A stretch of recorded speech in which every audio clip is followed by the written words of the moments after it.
Hello everyone, welcome to my channel Anita study zone. आज हम पढ़ने वाले हैं क्लास 6 की हिस्ट्री चैप्टर नंबर 10। चैप्टर का नाम है न्यू एम्पायर्स एंड किंगडम्स। अभी तक चैप्टर नंबर 1 से चैप्टर नंबर 10 तक हमने बहुत सारे राजाओं के बारे में, राजधानी के बारे में, बड़े बड़े एम्पायर के बारे में हमने जाना है, जैसे जनपद, महाजनपद, चंद्रगुप्त मौर्य के एम्पायर के बारे में, अशोक ने सबसे बड़ा एम्पायर खड़ा किया था उसके बारे में भी हमने जाना। और अब हम जानते हैं उसके बाद क्या हुआ। तो चलिए शुरू करते हैं आज के चैप्टर के स्टोरी के साथ। जैसा कि हमने देखा है कि एनसीईआरटी की चैप्टर्स है सब एक स्टोरी के साथ शुरू होती है, तो इसमें भी एक स्टोरी है जिसमें अरविंद नाम का बच्चा से शुरू होता है कहानी। अरविंद कौन है? ये बच्चे की पिक्चर आप देख सकते हैं, इसका नाम अरविंद है। अरविंद को क्या मिला? स्कूल में एक प्ले हो रहा है, उसमें अरविंद को राजा का रोल दिया गया है। Arvind has been chosen to act as a king in the school play. He had expected to march solemnly in splendid robes, to twirl his moustaches, and wield the silver paper wrapped sword with gusto. Imagine his surprise when he was told he would also have to sit and play a veena and recite poetry, a musician king. Who was that? He wondered. और अरविंद को जब choose किया गया है राजा के role के लिए, कि आप जैसे कि आप जानते हैं राजा को कैसे चलना होता है, रॉब में चलना होता है, एकदम अपने मूंछों पे ताव देते हुए चलना है, और सोट बनाया गया है सिल्वर पेपर से, जिसे अरविंद को पकड़ के और एकदम टशन में चलना है ना। और इमेजिन करिए एक राजा जो युद्ध करता हो, उसे ये एक्सपेक्ट किया जाए कि उसे बैठ के वीणा बजाना है और पोएट्री रिसाइट करना है, तो वो कैसा राजा होगा। तो उस राजा के बारे में, ये एक स्पेशल काइंड ऑफ राजा है, म्यूजिशियन किंग। चलिए इसके बारे में हम जानते हैं ये कौन थे, और हमें इन राजाओं के बारे में पता कैसे चला? प्रशस्ति से। प्रशस्तिज and what they tell us. प्रशस्ति हमें क्या बताते हैं? प्रशस्ति क्या होते हैं? जिस तरह से इंस्क्रिप्शंस लिखवाए जाते थे राजाओं के द्वारा, इंस्क्रिप्शंस पे क्या लिखते थे? ऑर्डर्स, जो राजा के द्वारा ऑर्डर पास किया जाता था वो लिखे जाते थे। प्रशस्तिज में क्या लिखे जाते हैं? प्रशस्तिज में राजा की प्रशंसा की जाती है, प्रेज किया जाता है, वाहवाही की जाती है कि राजा ने क्या क्या किया अपने समय में। Arvind was supposed to be acting as Samudragupta. Arvind को कौन से राजा का रोल मिला है? राजा Samudragupta, king Samudragupta, a famous ruler of dynasty known as Gupta. Gupta ruler के सबसे फेमस रूलर का नाम था समुद्रगुप्त।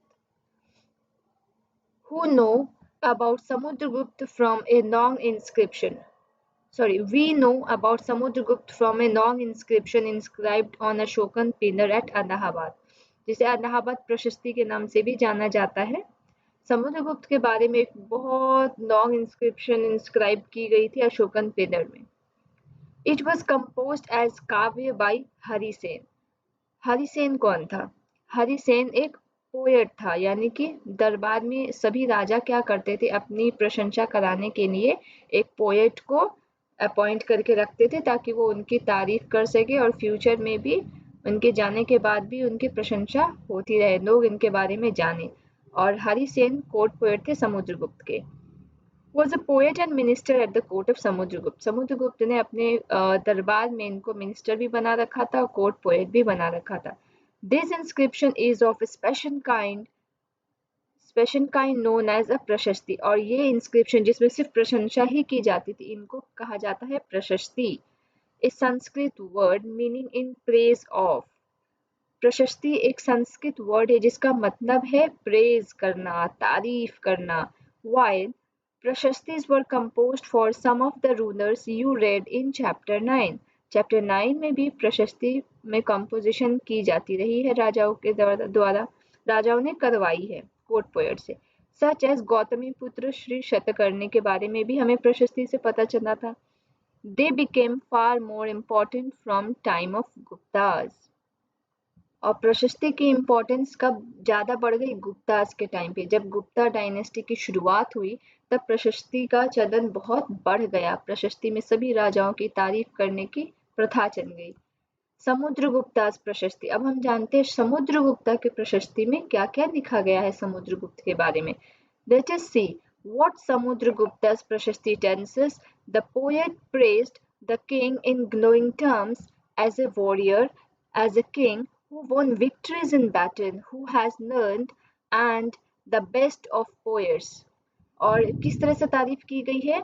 राजा का काम क्या होता है? युद्ध करना, और युद्ध करते समय इनको काफी चोटें आती है और इसी कारण राजा का प्रेज किया जाता है। जिन राजाओं के चेहरे पे, शरीर पे, बॉडी पे सबसे ज्यादा कट मार्क्स हो उनकी बहुत ज्यादा प्रशंसा की जाती है, उनको प्रेज किया जाता है। उसी तरह इनके कोर्ट पोएट हरिसेन ने भी समुद्रगुप्त की प्रशंसा की है, क्या कहते हुए कि इन्होंने बहुत सारी युद्ध जीती और इनके शरीर पे इतने सारे जो मार्क हुए हैं ये इसकी निशानी है।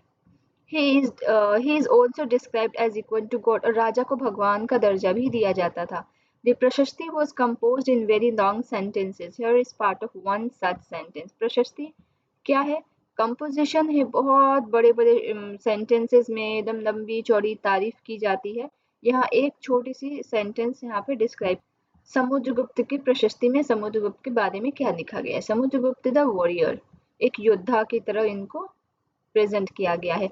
Whose body was most charming, being covered with plenteous beauty of the marks of hundreds of scars caused by battle axe, arrows, spikes, spears, barbed darts, swords, iron clubs, javelin, barbed arrows, long arrows, and many other weapons. ऐसा कोई भी weapon नहीं बचाता, हथियार नहीं बचाता जिसके निशान उसके बॉडी पे ना हो। एक राजा का शान होता है जिसके बॉडी में जितना ज्यादा कट मार्क्स हो, जितना ज्यादा चोटें उसने जनता के लिए खाई हो, उस राजा को सबसे ज्यादा महान माना जाता है, मोस्ट चार्मिंग राजा माना जाता है। If you look at map 7 at 105, you can look at the map in page 105. You will notice an area shaded in green. उसमें green कलर से शेड किए हुए कुछ एरिया मार्क किए हुए हैं। You will also find a series of red dots along the coast. East coast के तरफ में रेड डॉट्स की भी मार्किंग की गई है मैप में। And you will find areas marked in purple and blue as well. और कुछ एरिया पर्पल और ब्लू कलर के भी मार्क किए गए हैं। This map is based on the information provided in the प्रशस्ति, और ये सारे इंफॉर्मेशन, ये जो मार्क, ये जो कलर किए गए हैं मैप में, इसकी इंफॉर्मेशन कहाँ से मिली है? प्रशस्ति से। Harisen describes 4 different kinds of rulers and tells us about Samudragupta's policies towards them. Harisena ने 4 डिफरेंट काइंड ऑफ जो राजा रूलर्स होते थे उनके बारे में बताया है, और समुद्रगुप्त ने किस तरह से पॉलिसीज बनाई थी उनके लिए वो भी बताया। The rulers of Aryavarth, the area shaded in green on the map. Here there were 9 rulers who were uprooted and their kingdoms were made part of Samudragupta's empire. Samudragupta ने इनके सारे किंगडम्स पे कब्जा कर लिया और अपना पार्ट बना लिया, जड़ से खत्म कर दिया, जिनको मैप में कौन से कलर से मार्क किया गया है? ग्रीन कलर से। द रूलर्स ऑफ दक्षिण पथ, अब दक्षिण पथ के जो रूलर्स हैं उनके बारे में बताया गया है। हियर देयर वर 12 रूलर्स, और इसमें पहले वाले में कितने थे? 9 रूलर्स को पूरा हरा दिया था। अब इन्होंने कितनों के बारे में लिखा है? 12 रूलर्स के बारे में। सम ऑफ उस capitals are marked with red dots on map, और इनके दक्षिण पथ के कैपिटल्स को कौन से कलर से मैप मार्किंग की गई है? रेड डॉट से। They surrender to Samudragupta after being defeated and he then allowed them to rule again. और जो ये 12 रूलर्स थे दक्षिण पथ के, इन्होंने सरेंडर कर दिया और इनको समुद्रगुप्ता ने हराने के बाद भी इनको इनका राज्य वापस दे दिया चलाने के लिए। यानी कि क्या मानते थे? समुद्रगुप्त को सबसे पावरफुल रूलर माना गया था उस समय में। The inner circle of neighboring states, including Assam, coastal Bengal, Nepal, and a number of gun sanghas in the northwest, marked in purple on the map. और पर्पल कलर की जो मार्किंग की गई है मैप में वो किसकी मार्किंग है? कोस्टल बंगाल, नेपाल, गन संघास के नॉर्थ वेस्ट में। They brought tribute, followed his orders and attended his court. वे क्या करते थे? ये सारे रूलर्स समुद्रगुप्त को पावरफुल मान चुके थे ऑलरेडी, और ये इनके लिए गिफ्ट लेके आते थे, इनके जो भी ऑर्डर्स थे उनको मानते थे इनके कोर्ट में प्रेजेंट होते थे। The rulers of the outlying areas marked in blue on the map perhaps the descendants of the Kushanas. ये कौन थे? कुशानास के वंशज के थे। And the Shakas. And the ruler of Sri Lanka who submitted to him and offered daughters in marriage. और जो श्रीलंका के रूलर थे उसने अपनी बेटी को भी ऑफर कर दिया था शादी के लिए। इससे क्या होता था? ये संबंध क्यों बनाते थे? ताकि राजा, अगर राजा दामाद बन गया तो फिर युद्ध करने की तो कोई संभावना ही नहीं उत्पन्न होगी। इसीलिए उस समय, पहले के समय में क्या करते थे? वो चाहते थे कि हमारी बेटी से राजा शादी कर ले या उनके राज्य में चली जाए किसी भी तरह से। उससे क्या होगा कि दोनों के जो रिलेशन है वो अच्छे हो जाएंगे, मधुर हो जाएंगे। ये आप देख सकते हैं Prayag, the old name of Allahabad. Allahabad का नाम पहले क्या था? प्रयाग। ये आपके कुछ मैप है। उज्जैन पाटलिपुत्र का नाम क्या था? पटना। ये important centres of the Gupta rulers. ये आप देख सकते हैं मैप नंबर 7 में। ये एरियाज जो पर्पल से मार्क किए गए हैं। फिर यहाँ भी आप देख सकते हैं रेड डॉट्स देख सकते हैं। ये सारे मेंशन थे अशोका के एम्पायर के। अशोका की कहाँ-कहाँ तक उनकी एम्पायर फैली हुई थी उसके बारे में। Now we come to the genealogies. Genealogies क्या है? Most prashastis also mention the ancestors of the ruler. जैसे हेरिडिटरी सिस्टम हमने देखा उसी तरह जेनेलॉजीज भी है। ये जो एंसेस्टर्स, रूलर के एंसेस्टर्स कौन थे? वो भी रूलर थे। उसके पापा, उसके दादा, उसके परदादा, है ना। This one mention Samudragupta great grandfather, Samudragupta के great grandfather, then grandfather, father and mother, ये सब जेनेलॉजीज मेंशन है। His mother Kumara Devi belong to the Lichchhavi गण। उसकी मदर कहाँ से बिलोंग करती थी? निच्छावी गण से। While his father Chandragupta was the first ruler of Gupta dynasty. अब ये चंद्रगुप्त मौर्य से डिफरेंट है। ये चंद्रगुप्त जो है वो समुद्रगुप्त के फादर हैं और समुद्रगुप्त के बेटे का भी नाम चंद्रगुप्त है, लेकिन वो चंद्रगुप्त सेकेंड है। Was the first ruler of Gupta dynasty to adopt the grand title of महाराजा धीराज। आपने सुना होगा ना, आप जब कोई राजा वाले, जो जैसे अशोक का आपने देखा होगा सीरियल, जो एपिसोड आते थे महाराजा धीराज। गुप्ता के चंद्रगुप्त और समुद्रगुप्त, इन दोनों ने अपना ग्रैंड टाइटल रखा था Maharaja Dhiraj, a title that Samudragupta also used. His great grandfather and grandfather mentioned only Maharaja. उनके जो दादा और परदादा, इन्होंने अपने लिए सिर्फ महाराजा शब्द का यूज किया था, लेकिन चंद्रगुप्त और समुद्रगुप्त, इन दोनों ने महाराजा धीराज का टाइटल यूज किया। It seems as a family gradually rose to importance. इससे ये पता चलता है कि इनकी जो फैमिली थी ये इम्पोर्टेंस इनमें बढ़ता जा रहा था, है ना, तभी तो महाराजा धीराज का टाइटल मिला। Samudragupta in turn figures in the genealogies of later rulers of the dynasty, such as his son Chandragupta second. इनके बेटे का नाम जैसा कि हमने डिस्कस किया चंद्रगुप्त सेकंड था। इनके फादर का नाम क्या था? Chandragupta. We know about him from inscriptions and coin. हमें कैसे पता चलता है? इंस्क्रिप्शन और कॉइन से पता चलता है, क्योंकि कॉइन्स में ये अपना नेम लिखवाते थे, अपनी पिक्चर डलवाते थे, नेम लिखवाते थे। He led an expedition to western India where he overcame the last of the Shakas. According to later belief, his court was full of learned people. About some of them you will read in chapter 11. और इनके दरबार में सब बुद्धिमान ज्ञानी लोगों से भरा हुआ था, और जिसके बारे में हम चैप्टर 11 में आगे पढ़ेंगे। अब हम जानते हैं हर्षवर्धन एंड हर्षचरिता के बारे में। While we can learn about the Gupta rulers from the inscriptions and coins, we can find out about some kings from biographies. हमें कुछ के बारे में, कुछ राजाओं के बारे में पता चलता है इंस्क्रिप्शन और कॉइन से, कुछ के बारे में पता चलता है बायोग्राफी से। Harshvardhan who ruled nearly 1400 years ago, Harshvardhan कितने साल पहले राज कर रहे थे? 1400 साल पहले। was one such ruler, his court poet Banabhatta. हमने समुद्रगुप्त के बारे में पढ़ा था, उनके कोर्ट पोएट का नाम क्या था? हरिसेन। हर्षवर्धन के कोर्ट पोएट का नाम क्या है? बाणभट्ट। इन्होंने क्या लिखा? हर्षचरिता इन संस्कृत। इन्होंने हर्षवर्धन की बायोग्राफी लिखी है जिसका नाम था हर्षचरिता, संस्कृत लैंग्वेज में लिखी है। This gives us the genealogy of Harsh. और इस बायोग्राफी में हमें हर्षवर्धन की जीनोलॉजी के बारे में पता चलता है। जैसे गुप्ताज के बारे में हमें कहाँ से पता चला? जो समुद्रगुप्त के बायोग्राफी थी, समुद्रगुप्त की जो प्रशस्ति थी उससे पता चला उनकी डायनेस्टी के बारे में, गुप्ता डायनेस्टी के बारे में। उसी तरह हर्षा के पूरे जीनोलॉजी के बारे में हमें हर्षचरिता से पता चला। And ends with his becoming king. Xuanzang, about whom you read in chapter 9. Xuanzang कौन है? ये बुद्धिस्ट पिलग्रिम है जो हर्षवर्धन के टाइम पे इनके कोर्ट में आया हुआ था, जो अपने अकाउंट पे बहुत सारी चीजें इनके राज्य के बारे में लिखे। Also spent lot of time in Harsha court and left a detailed account what he saw. और ये बहुत समय बिताया इन्होंने हर्षवर्धन के कोर्ट में और बहुत चीजें लिख के भी गए। Harsha was not the eldest son of his father. Harsha हालांकि सबसे बड़ा बेटा तो नहीं था अपने फादर का, लेकिन फिर भी इन्होंने राजगद्दी को स्वीकार किया थानेश्वर में। After both his father and Elder brother died, और कब इससे ऐसा करना पड़ा? जब इसके फादर और इसके बड़े भाई की मृत्यु हो गई।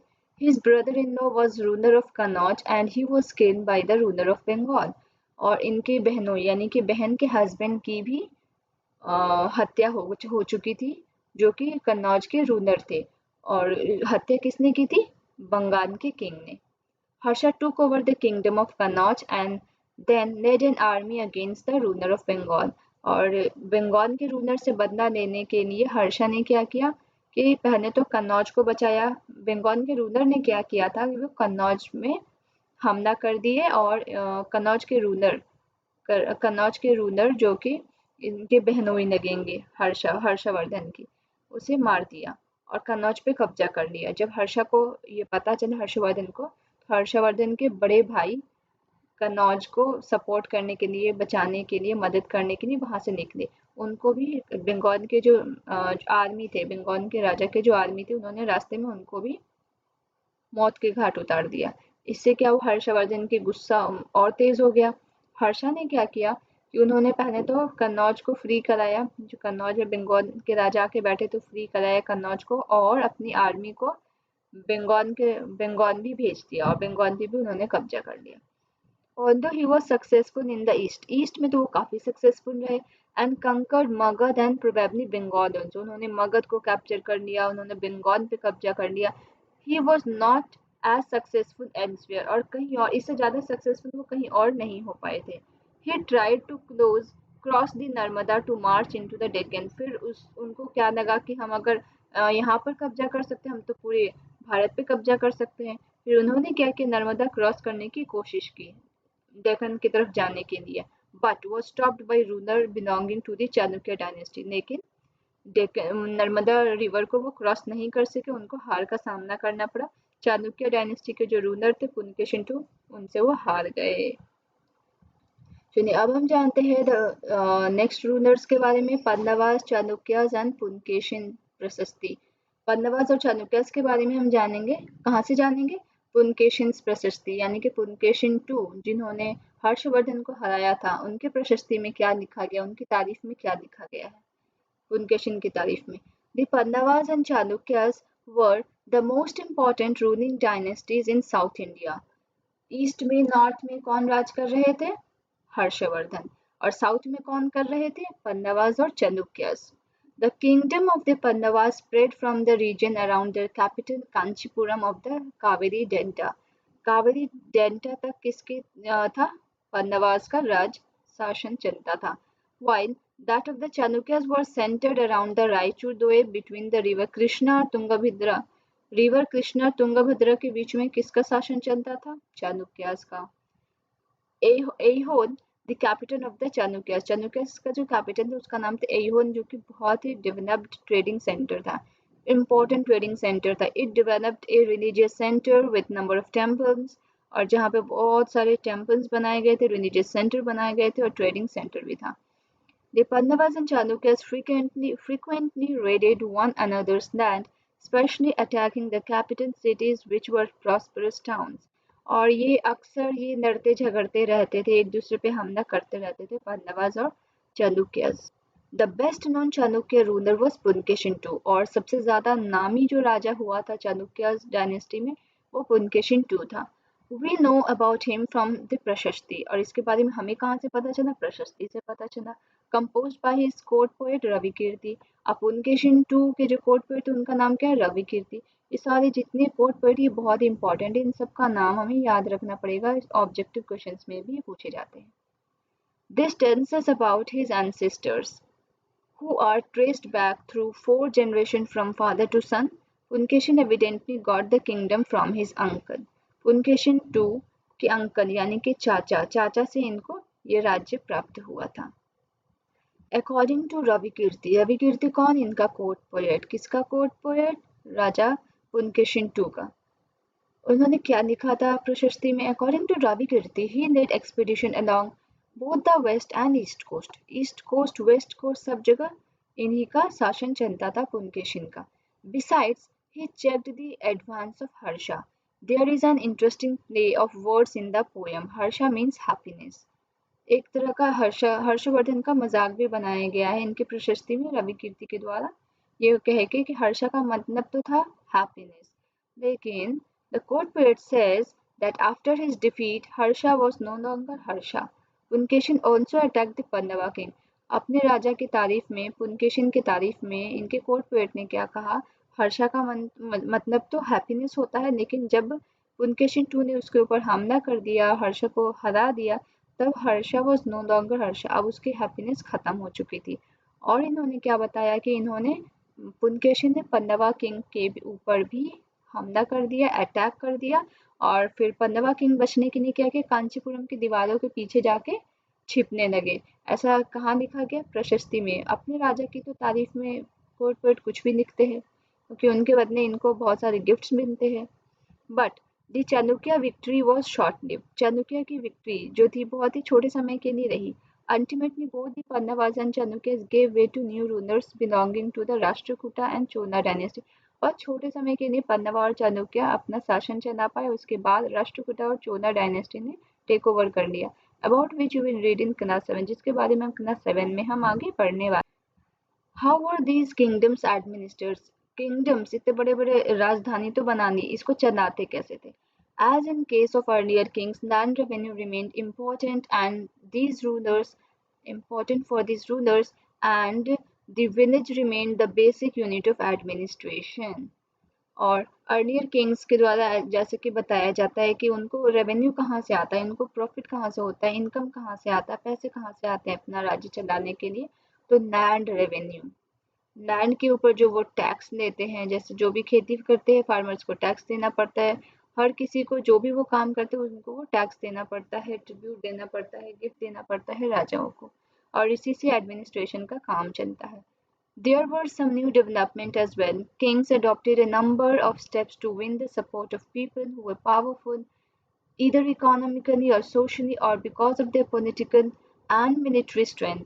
और किंग क्या करते थे? बहुत सारे डेवलपमेंट के काम कर रहे थे जिसमें उनको सपोर्ट चाहिए था, किन लोगों के? उन लोगों के जो जिनका काफ़ी दबदबा रहता है समाज में, जो पावरफुल है इधर इकोनॉमिकली, सोशली और पॉलिटिकली, जिनका जिनका लोग बात सुनते हैं, ऐसे लोगों को किंग ने अपने सपोर्ट में रख रखा था। Some important administrative post were now hereditary. और अब तो कुछ एडमिनिस्ट्रेटिव पोस्ट ऐसे हो चुके थे कि वो जो हेरिडिटरी चलता था, अगर उसके फादर थे तो उसका पोस्ट उसके बेटे को दे दिया जाता था। This means that son succeeded father's to this post. For example, the poet Hari Sen was Mahadandanayak or chief judicial officer like his father. Hari Sen के फादर चीफ जुडिशियल ऑफिसर हुआ करते थे और उनके जाने के बाद हरि सेन को वो पोस्ट दे दिया गया। Sometimes one person held many offices. For instance, besides being a Mahadandanayak, Hari Sen was a Kumar Amatya, meaning an important minister, and Sandhi Vigrahika, meaning a minister of war and peace. एक ही उस समय में क्या होता था, एक ही person को काफी सारे पोजीशंस दे दी जाती थी, बहुत सारा काम एक पर्सन को दे दिया जाता था, जैसे कि एक ही जन महादंड नायक चीफ जुडिशियल ऑफिसर भी हुआ करता था, जो कि हरि सेन थे। हरि सेन के पहले फादर थे और अब हरि सेन हो गए थे। हरि सेन कुमार अमात्य का भी रोल निभाते थे, इंपॉर्टेंट मिनिस्टर थे, वॉर एंड पीस की जो भी डिसीजन ली जाती थी, एडवाइजर भी थे, सारा काम हरि सेन किया करते थे। Besides important man probably had to say in local administration, और इनका काफ़ी बोलबाला होता था लोकल एडमिनिस्ट्रेशन में। दीज इंक्लूडेड द नगर श्रेष्ठी और चीफ बैंकर और मर्चेंट ऑफ द सिटी और सरथवाहा और लीडर ऑफ द मर्चेंट कैरावंस। और किन लोगों को ये एडमिनिस्ट्रेशन देते थे? जिनका थोड़ा नाम हो, जिनसे लोग थोड़ा डरते हो, जिनको लोग थोड़ा मानते हो, जैसे चीफ बैंकर हो गए, मर्चेंट हो गए, मर्चेंट कैरावंस। मर्चेंट यानी कि जो व्यापारी होते थे, जो सामान खरीदने बेचने का काम करते थे, जिन जो कारवां में जाते थे। प्रथम कुदिका और द चीफ क्राफ्टमैन, जो क्राफ्ट का काम करते थे, जो काफ़ी नामी क्राफ्टमैन होते थे। एंड द हेड ऑफ कायस्थास और स्क्राइब्स। स्क्राइब्स के बारे में हमने पहले हिस्ट्री में काफ़ी पढ़ा है। स्क्राइब्स कौन होते हैं? वो लोग जो लिखने का काम करते हैं, क्योंकि पहले के समय में सभी लोगों को लिखना पढ़ना आता नहीं था, कुछ ही लोग थे जिनको ये काम आता था। तो इनका काफ़ी प्रशंसा होती थी, काफ़ी इनको भाव दिया जाता था कि ये स्क्राइब्स है, ये लिखते हैं, राजाओं के बारे में लिखते हैं। These policies were reasonably effective, but sooner or later some of these powerful men grew strong enough to set up independent kingdoms. और हालांकि जिस तरह से राजा ने इनको पावर दे रखा था कि छोटे छोटे जगह इनको दे दी जाती थी, इस पे आपका कंट्रोल है, आप इस पे रेवेन्यू जनरेट करो, एडमिनिस्ट्रेशन करो, चलाओ। फिर ये क्या करते थे? ये खुद का अपना इंडिपेंडेंट किंगडम बना लेते थे।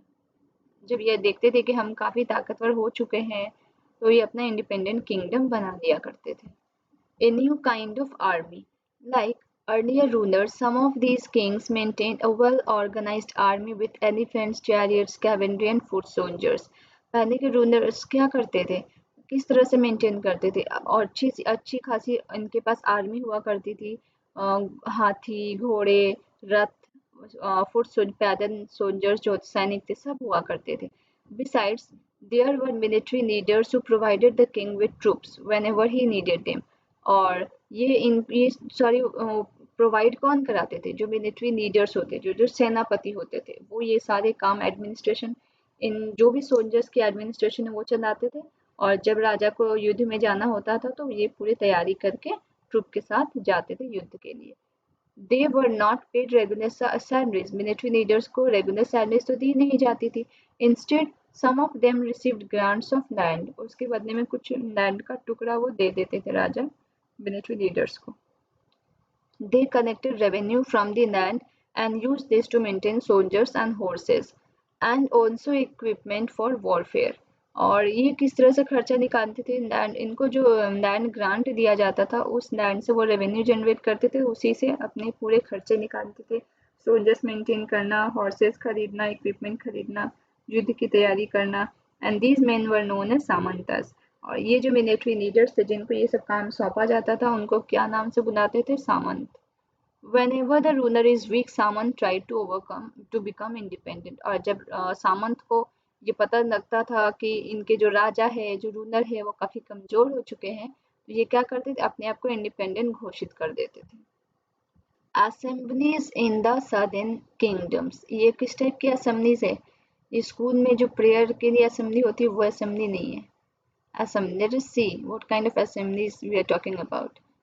The inscriptions of the Pandavas mention a number of local assemblies.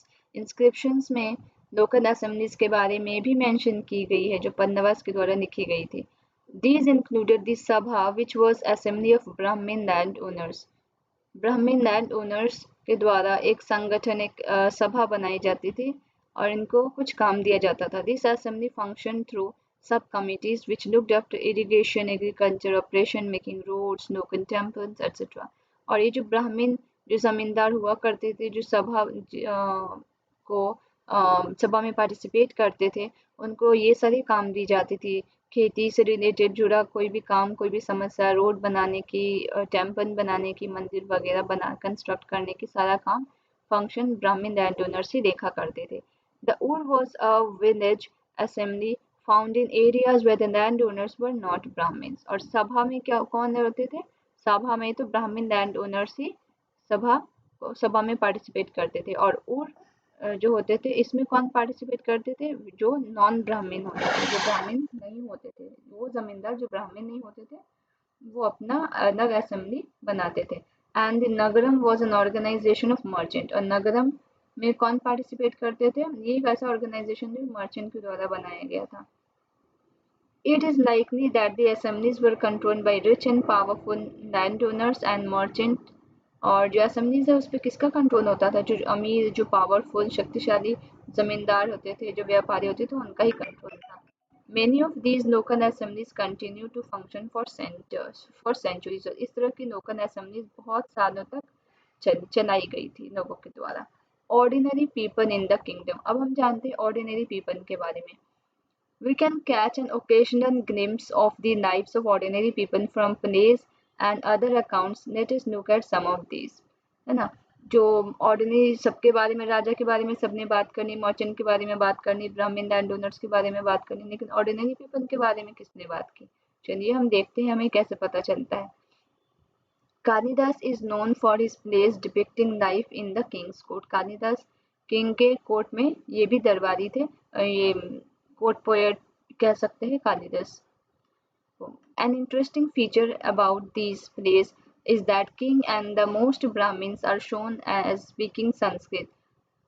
जो किंग और जो ब्राह्मण होते थे, जो राजा राजमहल में जो रहते थे और जो ब्राह्मण होते थे, वो कौन सी भाषा में बात करते थे? संस्कृत में। While women and men other than king and brahmin use prakrit, और जो ऑर्डिनरी पीपल होते थे वो कौन सा लैंग्वेज यूज करते थे? प्रकृत। His most famous play Abhijan and Sakuntalam is the story of the love between the king named Dushyant and the young woman named Shakuntala.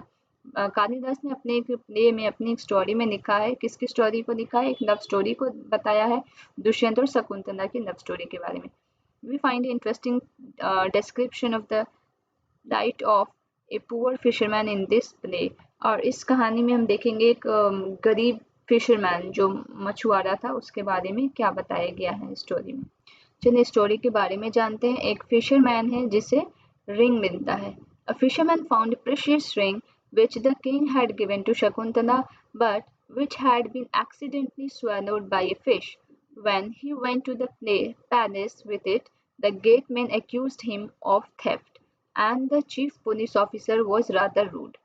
क्या हुआ कि फिशरमैन को एक प्रेशियस रिंग मिला। हो सकता है कि शकुंतला को राजा ने जो गिफ्ट किया था, दुष्यंत जो राजा थे उन्होंने शकुंतला को रिंग गिफ्ट की थी जो कि फिशरमैन को मिला। और कैसे मिला? क्योंकि जो रिंग थी वो कहीं खो गई थी, वो और फिश ने उसे निगल लिया था, तो उसे फिशरमैन को मिला। और जब वो पैलेस गया, जब वो राजमहल गया रिंग को लौटाने के लिए, तो गेटमैन जो गेट कीपर होते थे, जो चीफ पुलिस ऑफिसर होते थे, उन्होंने काफी उससे अच्छा व्यवहार नहीं किया, बुरा व्यवहार किया कि वो उसने चोरी की है रिंग को। However, the king was happy when he saw the ring and sent a reward for the fisherman. हालांकि राजा देखकर काफी खुश हुआ और उसने फिशरमैन को रिवॉर्ड भी दिया। Then the police officer and the gateman decided to take a share of reward. और इसके बाद जब इसे रिवॉर्ड मिलने लगा, तब गेटमैन जो उसे रूड व्यवहार कर रहा था वो सब आ गए और बोले कि चलो पार्टी करते हैं, and went along with the fisherman to have a drink. The Chinese pilgrim Fahin noticed the plight of those who were treated as untouchables। और चाइनीज पिलग्रिम जिसका नाम फाहिन था, उसने अपने अकाउंट में क्या बताया? कुछ अनटचेबल्स के बारे में बताया कि किस तरह से उनके साथ व्यवहार किया जाता था। By the high and mighty, जो हाई सोसाइटी के लोग थे, जो हाई कास्ट के लोग थे, वो किस तरह से व्यवहार करते थे अनटचेबल्स के साथ। They were expected to live on the outskirts of the city, उनको शहर से बाहर रहने की परमिशन दी गई थी। He writes, if such a man enters a town or a marketplace, he strikes a piece of wood in order to keep himself separate. People hearing this sound know what it means and avoid touching him or brushing against him. और जब भी ऐसे untouchables लोग, जिनको untouchable माना जाता था, वो लोग जब भी किसी मार्केट प्लेस में या गैदरिंग में जब वो एंटर करते थे, जब वो उनको उधर से गुजरना पड़ता था, तो वो क्या करते थे? लकड़ी को बजाते थे, जिससे लोगों को पता चल जाए कि अनटचेबल आ गया है, अब उनको उससे डिस्टेंस मेंटेन करना है, कोई भी उसके संपर्क में ना आ जाए, सबको अलग हो जाना है, सब फिर दूर दूर हो जाते थे कि उससे टच ना हो जाए। And Banabhatta provides us with a vivid picture of the king's army on the move। और बाणभट्ट ने अपने प्रशस्ति में, अपनी बायोग्राफी में क्या बताया? किंग की आर्मी के बारे में, किस तरह से किंग की आर्मी जब लोगों के बीच आती थी तो किस तरह से आती थी। So this is about king's army. The king traveled with an enormous amount of equipment apart from weapons, let's see here. King जब ट्रैवल करते थे अपने सारे नॉर्मस इक्विपमेंट, जब किंग चलते थे तो उनके साथ बहुत सारे इक्विपमेंट भी लेकर लोग जाते थे। Apart from weapons there were things of daily use such as pots, pans, furniture, golden footstool, food including animals such as goat, deer, rabbit, vegetables, spices carried on carts or loaded onto pack, animals such as camels and elephant. जब राजा की army, Kings army और जो king travel करते थे उनको ये सारी चीज़ pack करके दे दी जाती है, इतने सारी चीज़ सब दी जाती है। This huge army was accompanied by musician beating drums, और बहुत भारी सेना आती थी राजा के साथ में। म्यूजिशियन भी आते थे जो ढोल नगाड़े सब बजाते हुए आते थे, other playing horns and trumpet. बहुत ज़्यादा मतलब शोर, एकदम शोर शराबा होता था जब भी किंग निकलते थे लोगों के बीच में। Villagers had to provide hospitality along the way, और विलेजर्स को एकदम सेवा में तत्पर रहना पड़ता था। वो कर्ड लेके आते थे, they came with the gift of curd, gur, flowers and provided fodder for animals, और जो भी चीज़ें जिसके पास होती थी सब लेके आ जाता था राजा के पास, और उनके जानवरों के लिए भी खाने के लिए लेके आते थे। They also tried to meet the king and place their complaint and petitions before him. वो राजा से मिलने आते थे और अपने जो भी समस्याएं हैं वो बताते थे। The army left a trial of description behind. Elephants often trampled down the huts of villagers, and oxen yoked to the caravans of merchants ran away scared by the tumult. As Banbhatta says, the whole world was swallowed up in dust. जो army है, army पूरी destruction के साथ वहाँ से गुजरती थी। जो एलिफेंट है वो पूरे जो छोटे छोटे घर होते थे सबको तबाह कर देते थे। ऑक्सन, और ऑक्सन जो इतनी आवाज़ और शोर शराबा होता था, इससे क्या होता था वो डिस्टर्ब हो जाते थे ऑक्सन, और वो अपने जो कैरेवन से उसको छोड़ के इधर उधर भाग जाते थे। और बाना भट्टा ने क्या बताया कि पूरी वर्ल्ड जैसे लगता था कि धूल धूल धूल हो चुकी है। और यहाँ क्या बताया गया है, अराउंड 1400 ईयर्स एगो, 1400 साल पहले की बात है, prophet Muhammad introduced a new religion Islam in Arabia. Prophet Muhammad ने न्यू रिलीजन का को इसकी स्थापना की जिसका नाम इस्लाम अरेबिया में किया जाता था, लाइक क्रिश्चियनिटी, और ये क्रिश्चियनिटी की तरह ही थे। Islam was a religion that laid stress on the equality and unity for all before Allah. सब अल्लाह के सामने सब एक बराबर है। The one supreme God. Here is the verse from the Quran. Quran में क्या है? एक ही supreme God है। The sacred book of Islam में जो mention है। For Muslim men and women, for believing men and women, for devout men and women, for true men, women, for men and women who are patient and constant, for men and women who humble themselves, जो बहुत ही patient है, constant है, humble है, सबके साथ अच्छा व्यवहार करते हैं, एक दूसरे की मदद करते हैं, who give charity, for men and women who fast, who guard their chastity, and for men and women who engage much in Allah's remembrance, ज़्यादा से ज़्यादा टाइम अपना अल्लाह के रिमेम्बरेंस में देते थे। For them as the women who engage in Allah's remembrance and forgiveness and great reward. Within 100 years, Islam spread to North Africa, और 100 साल के अंदर ही north Africa, Spain, Iran, India सब जगह फैल चुका था। Arab soldiers who were already familiar with the coastal settlements of the subcontinent now brought the new religion with them. अपने साथ एक न्यू रिलीजन लेके आए। अरब सोल्जर्स कॉन्कर्ड सिंध, सिंध जो कि प्रेजेंट डे पाकिस्तान में है, about 1300 years ago. Arab soldiers ने कॉन्कर कर लिया था सिंध को 1300 साल पहले। और यहाँ हमारा क्लास 6 की चैप्टर नंबर 10 कंप्लीट होती है। इसके जो भी सोल्यूशन है वो आपको टेलीग्राम चैनल पे मिल जाएगा। टेलीग्राम चैनल का लिंक आपको कमेंट सेक्शन और डिस्क्रिप्शन में मिल जाएगा। Thank you for watching this video.